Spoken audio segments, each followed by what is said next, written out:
When you want to see how something is going to print, you're going to be able to use the printing and preview options very easily. It's very visual and it allows you to zoom in and scroll down instead of just looking at page by page. You can actually just scroll down through your pages. Now, one of the things that's very important when you're going to print is you want to see if everything prints. If you have images, say in your header, that are too large, that are going too close to the edge, most printers can't handle that. They have to have some margin of area to not print, unless you're at a professional printer. Then you can go right up to the edge of a document. But for most of us, we're using printers in our local office to get these things distributed. So I'm looking at this. So far, it looks like it's good against the margins of our document.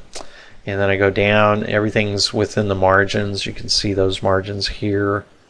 And there's one, here. There we go. And then we have this item down in here in the footer. And it's got the date. Looks like I got plenty of room. It's going to cut off some of this green bar because it needs, again, an edge to go around to do that. So this is looking pretty good. Let's go to File tab and down to Print. And over here, you're able to see how this all lays out. So again, it did cut this off. But right up here, it's cutting off part of the header here. So down in the bottom right, I'm going to zoom in. Looks like it's doing that. There's also a button on the right for zoom to page. So it shows the whole page again, but you can zoom in, and over to the right you can actually scroll down. So we can see that header, while it looks really cool, it's getting cut off, and what that means is we don't have enough margin from top to bottom, actually a header, to be able to work with that. So that their header would have to be larger to accommodate that. There's nothing really interfering with this, so it's odd that it's cutting that off, but that's what you're looking for. You want to make sure that it's not going to be doing that. Now, you could physically go in and make changes to that. I'm not going to put us through that set of design issues, so what I'm going to do is I'm going to go back to header, and we're going to choose a different one to work with. So we did motion earlier. Let's do it here. And that's going to look a lot cleaner. Now again, it's going to cut off a little bit of this because it can't print that all the way to the edge. So now let's go to File, Print, and it looks good. Now we're on page 1 of 3. You can do the scroll bar. The zoom in and out is down here to page. But down here at the bottom it says page 1 of 3. You hit the arrow, gets you the second page. The third arrow obviously gets you to the third page. So everything's looking good. It's your print and print preview as you get ready to finalize this and print this. Over here, a lot of this is going to depend on your printer. This one's going to internal software called OneNote. If you send it to the fax, you send it to your printer. I didn't add a printer here. But as you're choosing that, your options, your printer properties will depend on what printer you have. Let's look at print all pages. You can print selection if you drag over some things before you print. Just the current page. Type specific pages, sections, or ranges. So you can do 1, 3. That'll print just pages 1 and 3 of this document. And if you put your mouse in there, it'll give you an example. I did 1, 3. You could also do one, like in the next example, 5-12. It's hard to point there. Let me come back into this. There we go. You can put in 1-3. That would print pages 1 through 3. Those kinds of things. You can also now do page 1, side 1, page 1, side 2, so front or back, depending on how it's labeled within your document. Print one-sided, or manually print on both sides. This is looking at a printer that doesn't automatically print both sides, so you could print it, flip it over manually, and then print it on the next side. Collating 1, 2, 3, 1, 2, 3, or not, all the 1s, all the 2s, all the 3s.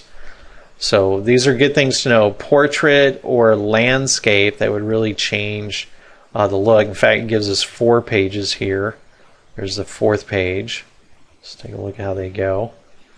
Okay, not a bad look, but it just depends what you're printing it for and what it's going to be going into. There we go. Letter. This is a US version, so it's 8.5 by 11. Tabloids, legal, executive. Then you get into A3s and A4s, and depending on what language and country you've chosen at the very beginning, you should have some related to sizes that you use within your country and mail system and so forth. More paper sizes are available. I'm just going to stay with that. Margins, typically you do this when you're in the document, but you are able to see what it would look like if you change your margin. In this case, that would really mess up our headers. There's not enough room for the header to be there. And we just get enough of the footer there as well. So that's a narrow margin. We can go very wide here. It does pick up these, but it pushes everything towards the middle. Not necessarily a bad thing, but a very different look. Go back to where we had it. And then 1 page per sheet. What's going off the screen is you have options like 2 pages per sheet, 4 pages per sheet, 6 pages per sheet, and so on and so forth. In fact, let me bring this up and drag this down. Let's see if I can get it. Nope, it's not going to let me do that. That's very interesting. There we go. 2 pages, 4 pages, 6 pages. Let's do 4 pages per sheet. And then I have pages 1 through 3, so as they would print, it would print 1, 2, and 3, and then this one would be blank. So lots of different options for you. You can even go into page setup, change your margins manually. Here's our orientation, apply to whole document. We have paper, we even have layout available. So a lot of this you should be doing as you're building the document in the regular part of Word within your tabs, so that you're able to see it as you build it and check it as you go. So when you're ready to print, just make all those choices, go into File, Print, make sure you're connected to the right printer and the properties that you want. Especially check if you're wanting to draft it, like use colors or not, so you don't use as much color ink as you're just testing it out, just mostly for layout. But those are all options available that are different from printer to printer, but that's how you get in and you see what it will look like when you print. In fact, down at the bottom right, we're already in print layout. If I go to View, we're in print layout. Read mode is not that look at all. Web layout is for web pages. So print layout is typically our default, and you can see most of what you need to see right there.